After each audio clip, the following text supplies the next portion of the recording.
Hello? Oh, perfect. All right. I have a foot injury, so I'm gonna have to sit down here. Before I start, I actually wanted to talk a little more about what Professor Trent was discussing earlier about special education programs, programs for retarded children, or what are deemed as retardation. Ironically enough, I was actually in one of those programs. I was in a special education and behavioral correction program for 3 years. And it's interesting because as more time goes on, you think to yourself, why did everyone else look as dark as I did, and why did they come from the same kind of socioeconomic background that I did? And as more time goes on, you realize that, I guess you realize more of the truth, that we still do have many, many issues in this country related to racial, social injustice, and you think about the assessments of how students are placed in these classes, and you really, really start to understand the truth much more. And to highlight this point about advocacy, 100% in agreement with that. One of my teachers, she's actually coming to my graduation. Her name is Mrs. Helen O'Malley, excuse me. And for 3 years, even though I was in special education programs, she really, really helped me a lot in terms of improving my reading, so that way I could come to university. And she really helped me believe that I could actually go to college, or even to not end up in jail.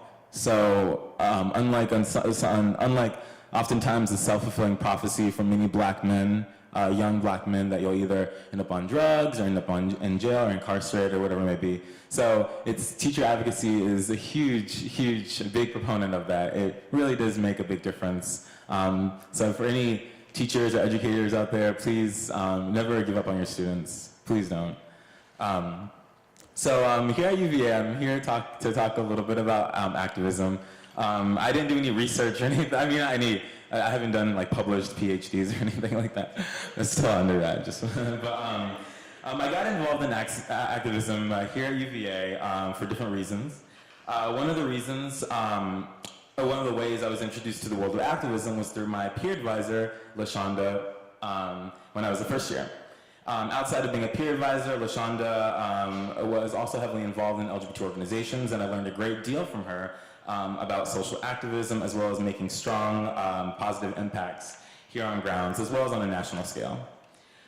Besides the encouragement that she gave me as a peer advisor, one of the reasons I became involved in anything activism related was really because UVA transformed me. It's something about coming, especially for many first-generation college students that have never really come to university. They don't come from that kind of collegiate legacy. There's something about coming to this university in which you're in this environment. You're constantly being stimulated by all the discussions and all the debates and all the organizational meetings. And I attended a lot of that. I went to a lot of organizational meetings for the first time. I had no idea what FIFE was, and then I went to a meeting and I learned what feminism was at that very moment. I had really never heard of it before.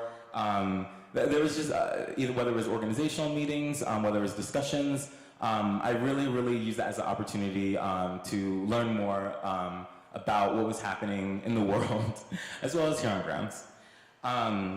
And believe it or not, classes are really helpful, and you really can learn a lot from your professors. So much of the materials that the literature that we were reading, again, something that if you've never come to university before, you don't really have those discussions with, your parents, single parent, low-income household, mom doesn't even really know how to read that well. It's something that you're introduced into a whole different world.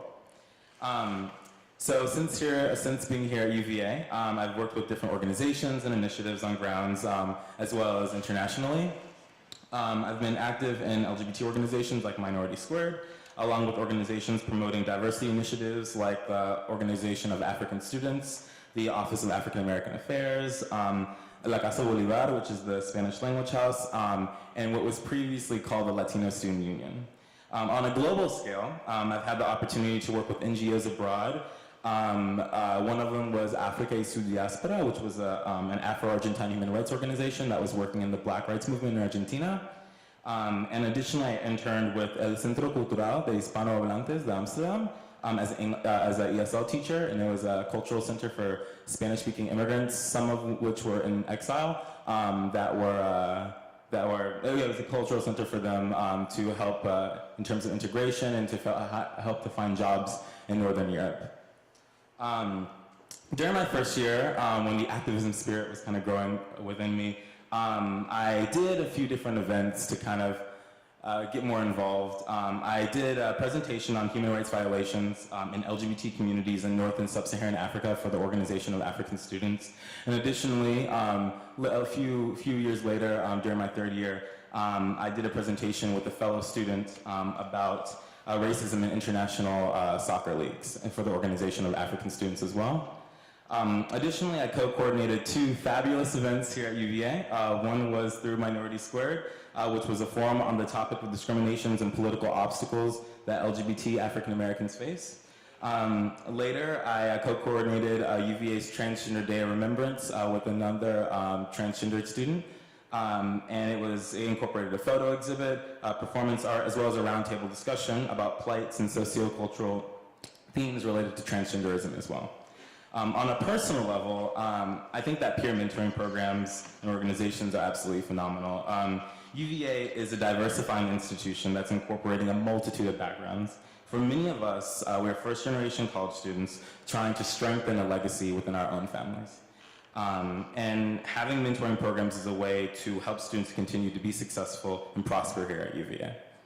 Additionally, organizations that bring those touchy subjects to the forefront are very brave and important in furthering discourse. Believe it or not, there are still people that are uncomfortable about talking about gay marriage, along with topics like immigration policy as well as wealth disparities. And that really needs to change, especially at an institution like this. I mean, we've got the best of the best professors here, community organizers, and I really want, I've seen so much great discourse, but I think that this should continue to be a space in which people feel comfortable to discuss those topics. Carrying on Ella Baker's legacy is being an activist. I think that being an activist incorporates different things. I believe students can be activists both in the sense of organizing, going to rallies, starting rallies, being at marchas, like having that strong, loud presence, because that's really, really important. But I do think that activism it's important to have that role played on a ground level in which you challenge somebody in your class that said a negative or discriminatory commentary or did something that was disempowering. And I think that many people in this very room and people that aren't in this room can be activists on a very ground level in which you continue to challenge and you continue to speak out against discrimination. An essential part of ground level activism is peer education, in my opinion. An important point that I want to highlight to students, both to underclassmen as well as fourth years, is that being an activist on so many levels is a personal and individual development. It takes, like, for example, what I just told you about, like, having issues for the longest time, not knowing how to read, but that, like, to be honest with yourself about that, and more importantly, to be honest with others about that, it does take a long time, especially when you've only been on the planet for 22 years.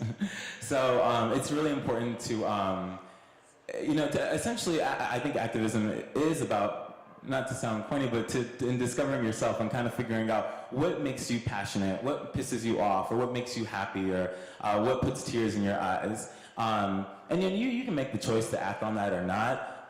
You can make those loud presences at rallies, or you can even try to educate your parents, for example, about different topics that maybe they've never heard of before. But I do think that on so many levels that we can all participate and be proponents and pioneers in activism. That definitely takes work, but there's so many opportunities here on grounds, both in the classroom and outside, to learn about what's happening in the world, and more importantly, to establish where you want to make your mark and create a legacy for yourself. That's it.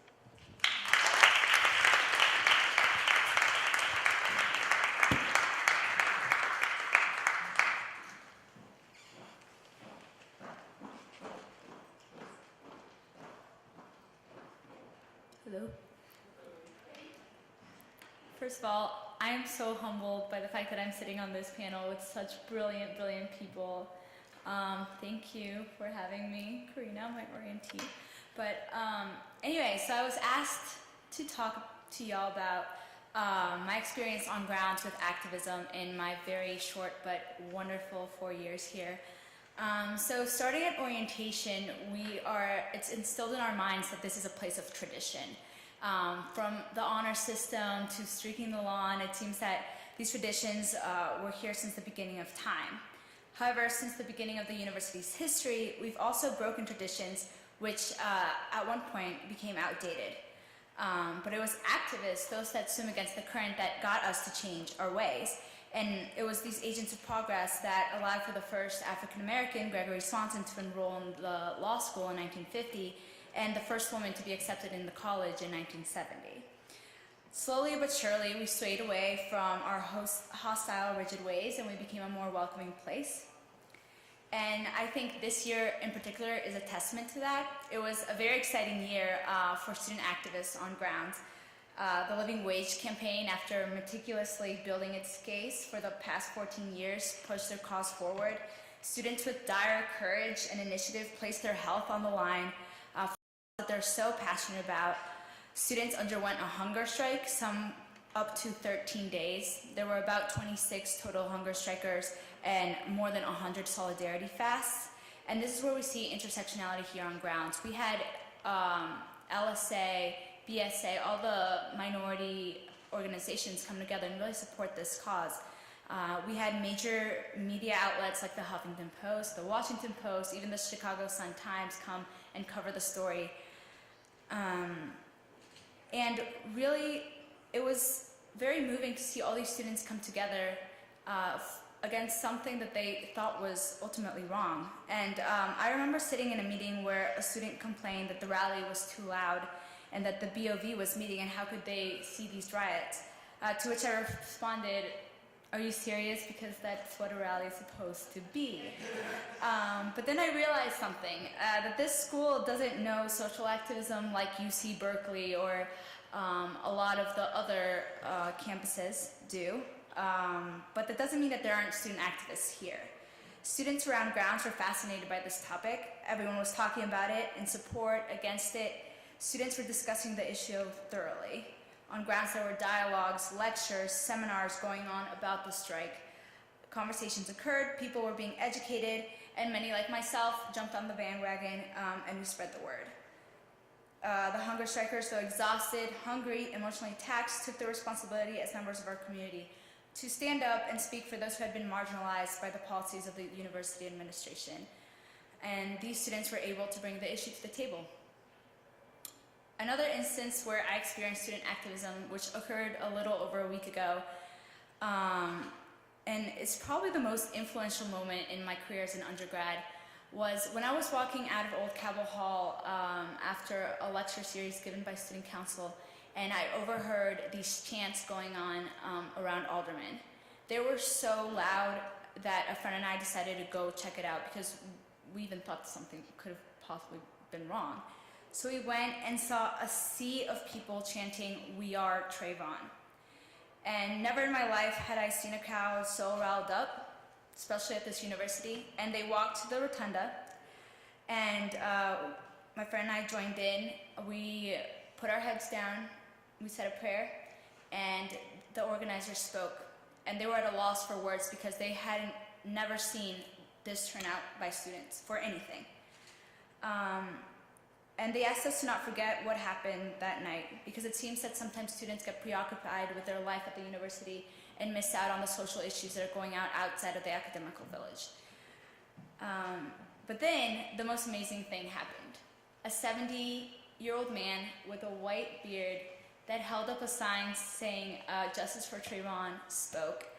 And everyone lent a ear. He was soft-spoken, but he said he was in the Montgomery bus boycott and stood strong by Rosa Parks, and he said that young people are the catalyst for change, and that we're the ones that are really going to make a difference. He said he fought in a war and that they sang songs that would encourage them to dig deep within themselves and find a force to allow them to keep going. And he taught us a song, which moved all of us. And if you weren't an activist before, you certainly became one then.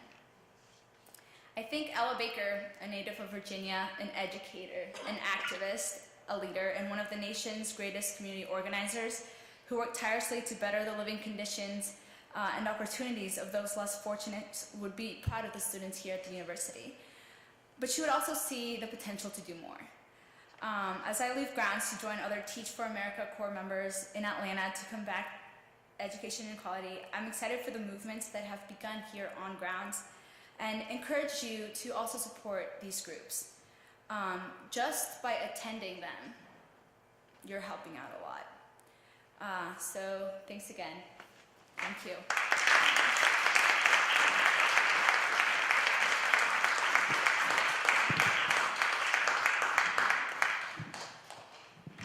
Now we're going to open the floor up for questions. So does anyone have a question to start off? That's a question. Okay, I do have a question. As a student who is about to graduate and maybe across the line, go into the real world, how can I stay active, I guess, in a local community, I guess, since, because I am a student, here it's so much easier to be graduated, it's easier for me to be here and participate in these things, but going into the community, like, what are some things that I can do as a student, seeking out those resources into wherever I may go?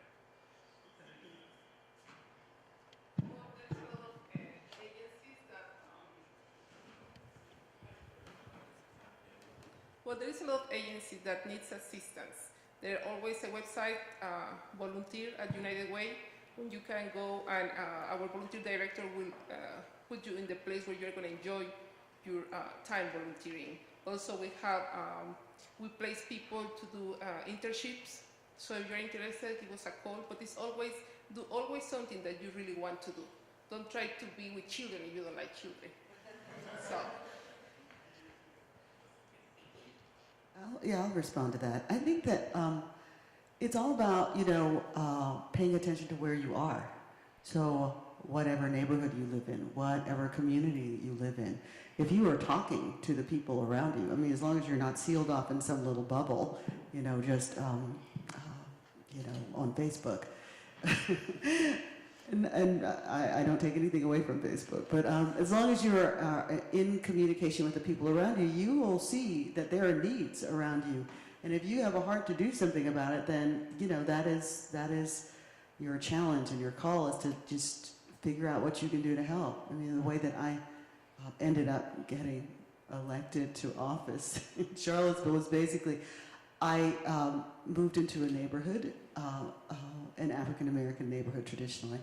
And my neighbors were elderly, and for the most part. And they had been, I started going to neighborhood association meetings, and they were like, oh, fresh meat. You be the president. And so I had no idea how to be the president of a neighborhood association, so I started going to city council meetings. And when I started going to city council meetings, I started seeing that there were all kinds of issues that were being discussed that directly affected my neighborhood, that directly affected issues like gentrification in my neighborhood and, what was later to turn into the gigantic housing bust, that we had no idea about, that we had no voice in saying, no, don't give that to, this, all of this away to these rich developers, don't forget about us little people who live here too. So, I mean, there are problems everywhere you look. As long as you're paying attention, you will be able to find something to get involved in.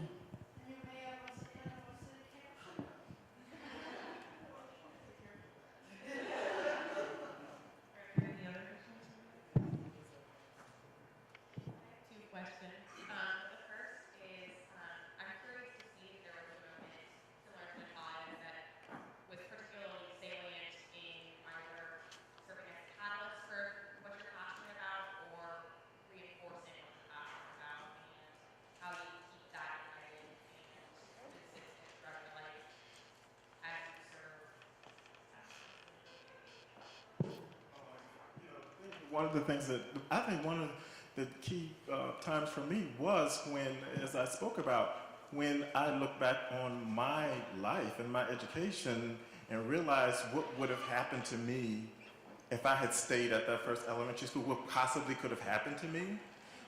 And so that really became a catalyst for me when I became a teacher educator and an educational researcher, and that I wanted to devote my career to challenging existing beliefs about students of color, what they could and could not do, developing their academic identity, but also changing the perspectives of those teachers who are going to be charged with instructing them. So that was big for me, just really understanding that if my parents hadn't made the decision that they made, I might not be sitting here.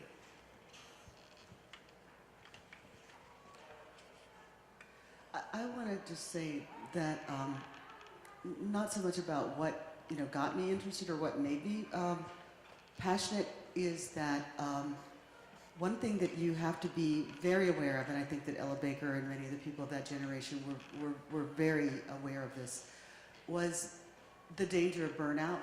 It's not how you get fired up, it's how you stay fired up, how you keep the fire burning. And I think that for me, after serving in city government for 4 years, I was absolutely beat up and exhausted. It was, and I would say I retreated, I retreated from the public and from a public role.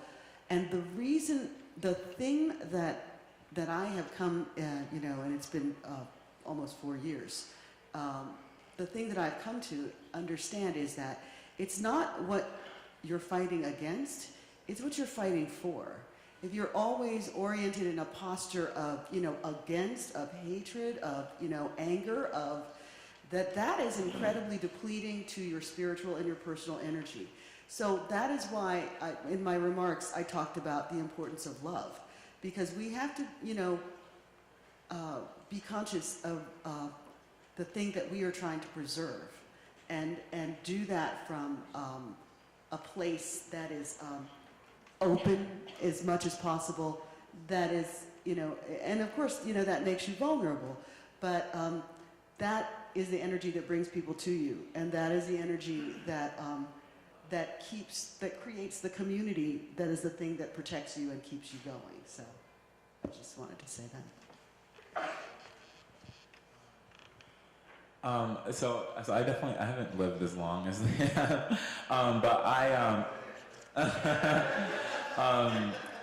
one of the things I would say, actually, one of the things that really got me interested in topics of race and educational disparities, as well as socioeconomic status outside of my own background, it was actually when I lived in Argentina for half a year, and it was one of those things, especially working in the Black rights movement there with the organization that I did.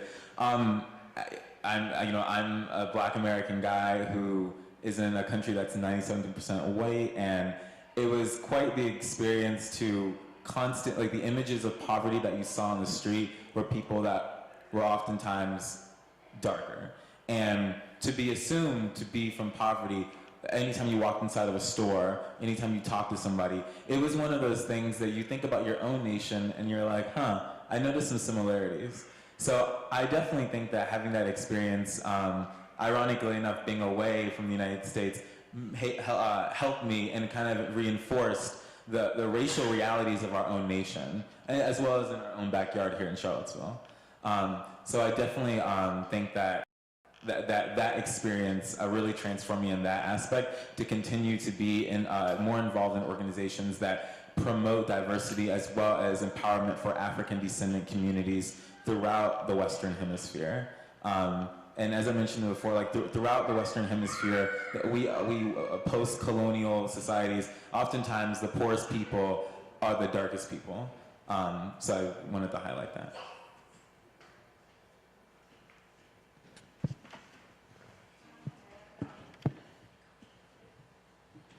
Do you think that they put all those kids into the special class in order to continue with segregation, or were they just lazy and not trying to figure out individually about the children? Well, in some of the work that I've done in looking at the history when schools were integrated or desegregation was implemented or became mandatory, we saw students, say in the Southwest, we saw students who did not speak English, Mexican American students. Even before the passage of the special education law, we saw that those students, when they did go to predominantly white schools, they were being placed in special education classes. And then with the special education classes, we saw many students, many African American students who were not in special ed at segregated schools become students with mental retardation at these schools. So one of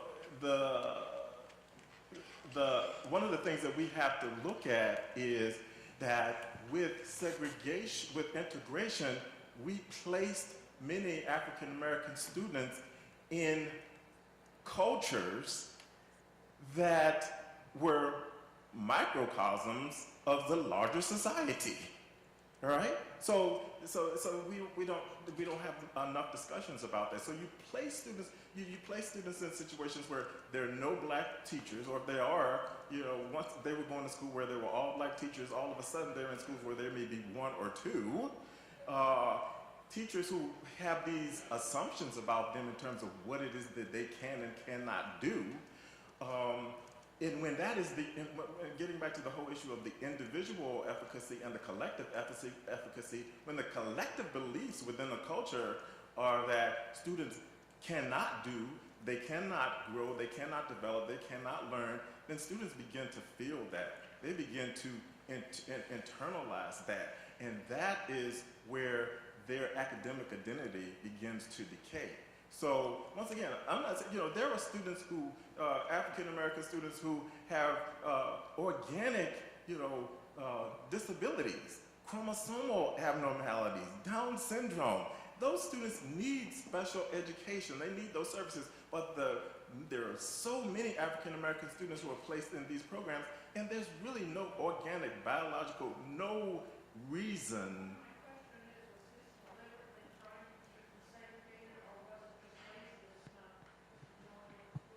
I think it was a combination of both. I think in some instances that people saw an opportunity that we have to have these students in our schools, then we can segregate them so that they do not have to be in classes with our children. And when you look historically, I study education historically, or from a historical perspective. That same thing happened when European immigrants came over. During the second wave of immigration, the Eastern Europeans came over. The very same thing happened to them. The Stanford Binet achievement test came with him, and they were administered this test, IQ test, and they were administered this test in English. And when they were not successful, then the consensus was, we have to separate these kids. We have to put them in vocational programs, remedial programs. Right, so it was by design in many instances to separate these kids out from the mainstream kids.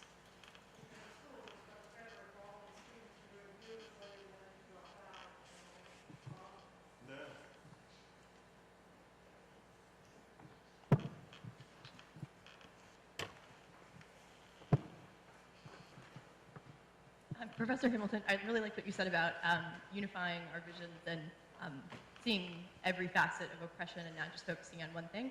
I guess a lot of activist organizations that you see today do focus on one very target issue, like workers' just compensation, kind of out of necessity, just biting off a small piece, but seeing that it's part of a bigger puzzle. So I guess I wonder how you would see unifying our visions playing out in that kind of setting and what that would look like. Well, I think that everybody works on the thing that they're most passionate about. I'm passionate about growing things. So I was trying to figure out a way to bring my my activism and my scholarship in line with the thing that I liked the most to do. And that sort of like, you know, since I already had that orientation to working in communities, that it sort of naturally turned into that. So people always start with the thing that they care the most about. But I think that the thing that allows the unifying of the vision is understanding, you know, who the enemy is. The enemy is the culture of domination, you know, the culture that tries to keep us separate, the culture that, and it, like I said, that it's infiltrated our religion and our politics and our economics and everything. It is profoundly fearful and anti-life. I mean, that's how you can tell what it is. If it is something that is aimed at bringing people together, to creating community, creating responsibility and connectedness among people, then that's the good thing. The bad thing is always trying to separate us from each other, trying to tell us that we have no responsibility to each other than so that the predatory class can have its way in terms of having no responsibility to any of the rest of it, can just sort of pursue its aims, which are always around money and power. There's a really interesting story that Bell Hooks tells in the book that she wrote in 2000, where she talked to this guy who had recently become very wealthy. And she asked him what he liked most about being rich. And he said it was the ability to control people and make them act against their values. You know, make them do things, you know, to keep their jobs that were against the things that they believed, you know, that they actually believed. He liked watching them sort of twist. And so she said that is the essence of domination culture, that it's not enough to own, that you have to humiliate and despoil other people, humiliate and dominate, rule over other people. So that's, I think that that we unify our visions around creating community, then we're okay. Yes. It starts.